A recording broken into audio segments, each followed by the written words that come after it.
I thought I'd do a little book review today on 3 books that I have heavy rotation in my world, and I thought I would share them with you, right? Because I'm writing my own book, right? I'm writing my second book. Hopefully you guys will get it when it comes out. I think it'll be helpful for some people who have gone through a lot of different traumas and to see that you can come out on the other side. But you have to remember about anybody's book. I don't care who it is. If you're reading books, if you're watching YouTubes, if you're listening to podcasts, whatever you're doing, if you're not taking the information and utilizing it, then you're just reading it. Like you're falling in love with this sort of idea of like, oh my God, that sounds great. And I'm going to implement it. And then you have no plan to implement it. You're like, I'm going to do that. Yeah, I'm going to do these things too. No, first you got to have goals. You have to know what it is you want to do. You have to be willing to let people go. You have to understand that you're going to distance from people. So I'm going to share these books with you because these are books that I've utilized throughout my entire life. Well, not my entire life. They haven't been out, but you know what I mean? Since they've come out. I've utilized them and I carry them with me, and I'll go back and I'll reread them. And even though I have ADHD, a lot of these books I was literally able to sit through. But a lot of times too, if you have ADHD and you find yourself, and I do this all the time, like your eyes are moving, but you're like, and I got to make this for dinner, right? But that's why you want to create a good environment because I do Audible a lot. So I like to have the Audible and the regular book. Highly recommend. If you find that you like escape your brain while you're reading, get both, because I will tell you, and scientifically and psychologically it is proven, you do gain more from reading the book. It's pretty similar with Audible, but usually with Audible you're doing other things. You're not just sitting there like, right? So with a book, you are there. And I'll give you strategies if you have ADHD in the future, if you want, on how to be more focused when you're reading so the ADHD doesn't like take over, right? Or the stress and anxiety. So let's jump into it. So the first book that I'm going to recommend is The 7 Habits of Highly Effective People. Okay. And there's more books, but I'm going to talk about 3 today, and we'll talk about more another time. And I love this book. And I also bought the cards. It comes with the cards as well. Oh, it doesn't come with it. You have to buy them. And it's great because it gives you week by week, like, hey, this week, this is what we're going to work on. This week, this is what we're going to work on. And again, all of these is just a roadmap. It's not like you don't have to follow it specifically to the T. You got to customize it for yourself.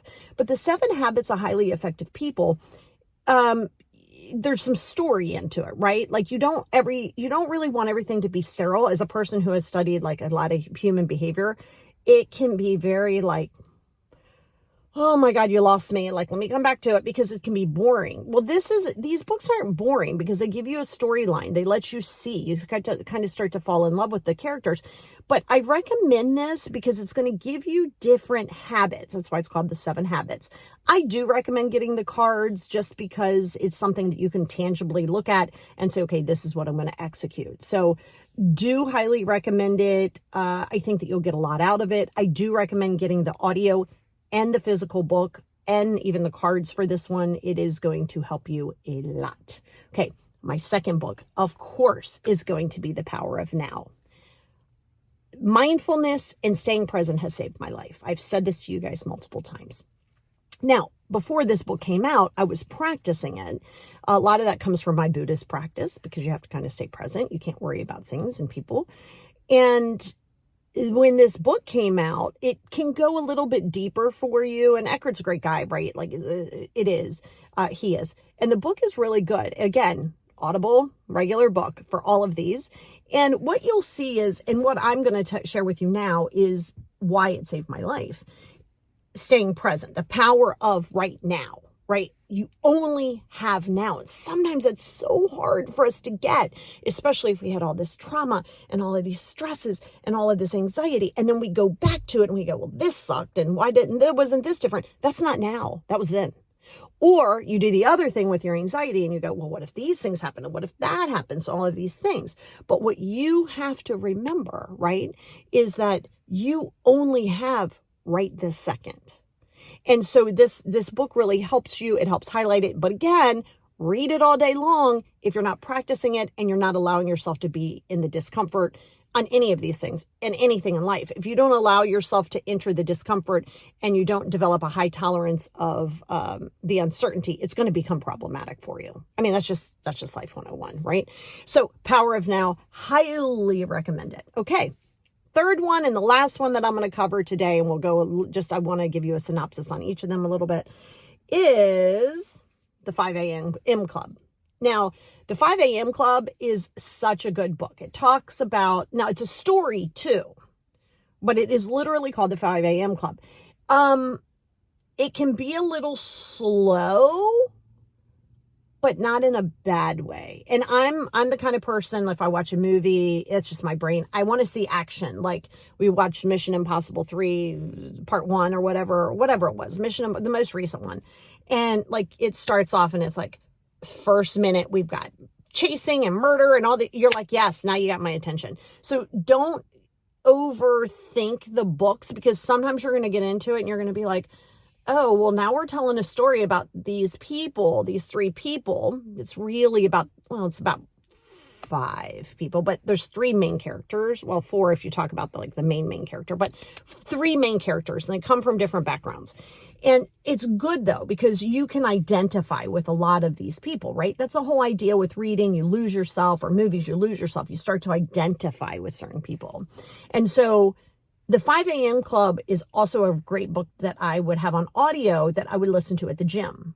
So that's called habit stacking, where you're doing 2 things that are good for you at the exact same time. But then you definitely want to have it. Yes, a lot of these have workbooks too. I use my 5 journals for it. I don't necessarily always use the workbooks, but I will use different things. There's a way in doing the 369 manifestations too, which I'll talk about another time. But the reason that I like these 3 books, and I do have more that I love, that really I keep on heavy rotation, don't just read a book once. Don't just listen to the Audible book once, because you're going to get stuff out of it. But have you ever watched a movie twice, 3 times, 10 times, and you pick up more things? Because now you sort of know what's kind of happening. So now you're more observant to the things that are going on either in the movie or in the book. So now you become more observant to it, which is why you want to go back and repeat it multiple times. I literally have it on heavy rotation. So sometimes I'm like, you know what? I feel like I need to brush up a little bit. And I need to remind myself to stay a little bit more focused. Let me go to the 5 a.m. Club, or let me do this. Now, listen, do I get up at 5 a.m.? I do not. Is it a goal? Maybe. It's not important to me. I do get up early.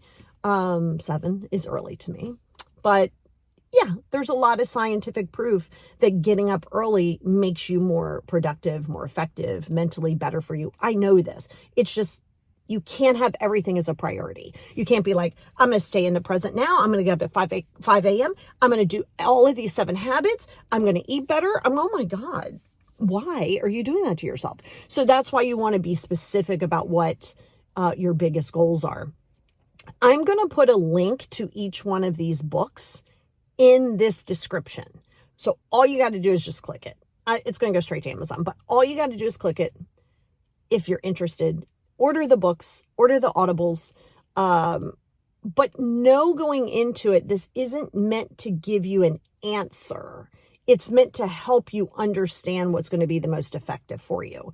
And when you look at things and you don't put so much expectation on podcasts and YouTubes and books and movies and, and FYI, mental health is and self-help, it's great. We got to do that every day. But my God, it is nauseating at times. Like sometimes you just got to escape it and not do anything for 5 minutes. But every day you want to do something. So if you could even dedicate 20 minutes each day, one of these at a time. Let's not break this out and be like, yes, I'm going to get this book, this book, this book. Fine.